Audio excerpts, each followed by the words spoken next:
नमस्कार, जय हिंद, जय भारत। जहां एक और देश के अंदर चांद पे मकान तराशने की बात की जा रही है, वहां आज भी कई इलाके ऐसे हैं जहां पर मोदी जी का भाषण पहुंचता है और राशन नहीं पहुंचता। एक ऐसी ही जगह है बिहार के अंदर, बिहार की राजधानी कही जाने वाली पटना। पटना से थोड़ा सा ही कुछ ही किलोमीटर आगे है एक शहर पड़ता है, एक छोटा सा राज्य पड़ता है, गांव पड़ता है जिसका नाम है बिंदटोली। आज आपको जो मेरे पीछे लोग दिख रहे होंगे, ये सभी लोग उसी जगह के हैं। आप देखिए कि देश के अंदर देश के प्रधानमंत्री जिस तरीके से बात करते हैं ना कि हवाई चप्पल पहनने वाले को मैं हवाई यात्रा कराऊंगा। आज अगर आप देखें तो इन छोटे छोटे बच्चों के पैरों में हवाई चप्पल भी नहीं है। ये देश का भविष्य है, देश की आने वाली पीढ़ी है। पर आज आप स्कूल जाते हैं, ये देखिए, ये हमारे देश का अभी भी माहौल है कि ये बच्चे स्कूल नहीं जाते। प्रधानमंत्री जी, माना कि आप शिक्षा से वंचित रहे हैं, आप अशिक्षित रहे हैं, कम से कम इस देश के भविष्य को तो पढ़ाया जाना चाहिए। आज देश के अंदर ये लोग गरीबी से जूझ रहे हैं, एक एक रोटी और एक एक दाने के लिए मोहताज हो रहे हैं।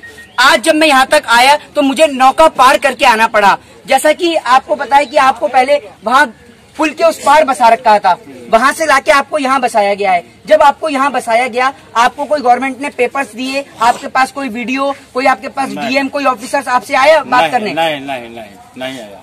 अभी जिस तरीके से ये कोरोना की महामारी चल रही है, आपको कोई सरकारी फंड, कोई सरकारी मदद कुछ दी गई है? कुछ मदद नहीं मिला है।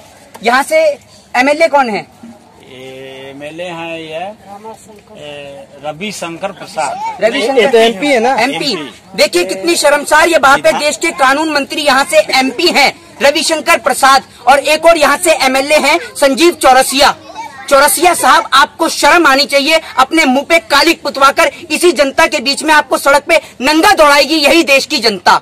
आपने इस देश की पीढ़ी के साथ में, इस देश के भविष्य के साथ में जो खिलवाड़ कराए, उसके लिए आपको कभी भगवान भी माफ नहीं करेगा। आप एक बात बताइए कि अगर आपके यहाँ पर कोई समस्या हो जाती है, मान लीजिए आधी रात को किसी की तबीयत खराब हो जाती है, किसी को बुखार हो जाता है, खांसी हो जाती है, जुकाम हो जाता है, तो आप उसे अस्पताल तक कैसे लेके जाते हैं? नौका तो शाम के बाद बंद हो जाती है। वो दूसरे गांव के से टेलीफोन करके नाव मंगाइए, 200-400 रुपया लेगा, उतारेगा, उसके बाद डॉक्टर के यहाँ जाइए।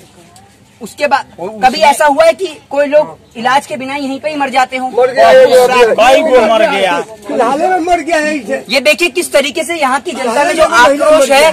दांत लग गया, जाते जाते नाम नहीं था। बताइए बाबूजी, क्या कहना है आपका? कैसे मर गए थे व्यक्ति? ऐसे गर्मी आ गया जी, उसका मंदिर तक जी। हम लोग दौड़ के गए 100 आदमी, और नाव नहीं मिला। नाव के थी में वो बेचारी के नाव मंगाया गया बाहर से, और उसका प्राण छूट गया, जब तक दम टूट गया। देखिए जितनी देर में नाव आई उसको ले जाने के लिए अस्पताल तक, उतने में तो उस व्यक्ति का दम ही निकल गया। तो आज जब देश के प्रधानमंत्री जी बात करते हैं ना हवाई चप्पल वालों को हवाई यात्रा चढ़ाने की, तो वाकई में ही ये एक मूर्ख बनाने वाला सपना लगता है। आज देश की इकोनॉमी, देश की जीडीपी लगातार नीचे जा रही है, और उसका सबसे बड़ा कारण ये है कि जब तक इस देश का जो भविष्य है वो पढ़ेगा नहीं, वो स्कूल नहीं जाएगा, तब तक ये देश कैसे बेहतर होगा? बहुत सारे प्रश्न हैं, लेकिन उन प्रश्नों का, सवालों का जवाब सिर्फ एक है, सिर्फ एक है। और मेरा आप सभी से विनती है कि आप सभी लोग अपने वोट के माध्यम से एक देश के अंदर एक ऐसी सरकार का चयन करिए जो आपका और आपके बच्चों के भविष्य को बेहतर बना सके। और यही मेरी आप सभी लोगों से उम्मीद है। आपको क्या लगता है कि आप दोबारा संजीव चौरसिया जैसे नेता को वोट देंगे? नहीं, देने से इनकार है। देखिए किस तरीके से लोगों में गुस्सा है।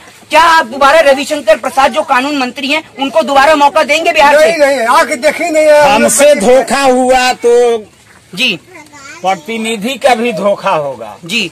हम लोग को धोखा दिया तो धोखा अपने खाएगा। वादा कुछ किया, कर रहा है कुछ। एक हमारी यूनिट मिला हुआ है स्कूल का जो सक्षम है। हमारी ग्राम सामुदायिक भवन जब बन गया तो इसी में हम बताए हैं कि हम शिक्षा के लिए हमारा यूनिट जो है स्कूल का कर दिए। देखिए सदाकत आश्रम में हेड मास्टर जबरदस्ती ले गया, 3 बरस से ले गया है, ये पट्टी नहीं कर रहा है। तो जिस तरीके से, मेरा आप सभी से एक प्रश्न है, जिस तरीके से देश के प्रधानमंत्री कहते हैं 20 लाख करोड़ का जो चूरन दिया गया है, कहा गया उसकी मदद गरीबों को मिली है, आप सारे ही गरीब हैं, क्या आपको मदद मिली है प्रधानमंत्री जी की तरफ से? कुछ नहीं।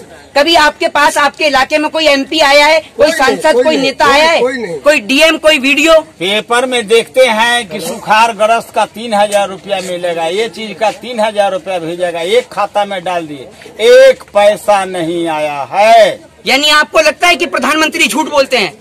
और जब राज्य सरकार हमारा बेच लिया तो प्रधानमंत्री तो वहाँ से छोड़ रहा है और राज्य सरकार यहाँ बेच लेता है। मतलब यहाँ के जो एमपी हैं, यहाँ के जो एमएलए, वो सारा खा जाते हैं, आप तक कुछ नहीं पहुँचता है। कुछ नहीं यहाँ नीतीश सरकार में कुछ नहीं आ रहा है। नीतीश कुमार, कुर्सी कुमार, कुशासन बाबू, आपको शर्म आनी चाहिए। आप पे इस बिहार की भूमि का कर्ज है, इस बिहार की धरती का कर्ज है। कम से कम इन मासूम बच्चे के चेहरों को तो देखिए, जो शिक्षा से वंचित हैं, अपने बच्चों को पढ़ाने के लिए विदेशों में भेज देते हैं, और इन गरीब जनता के बच्चों को पढ़ाने के लिए न आपके पास स्कूल है और न इन बुजुर्गों का पेट भरने के लिए आपके पास खाना है। आखिर कैसे ये बढ़ेगा इंडिया?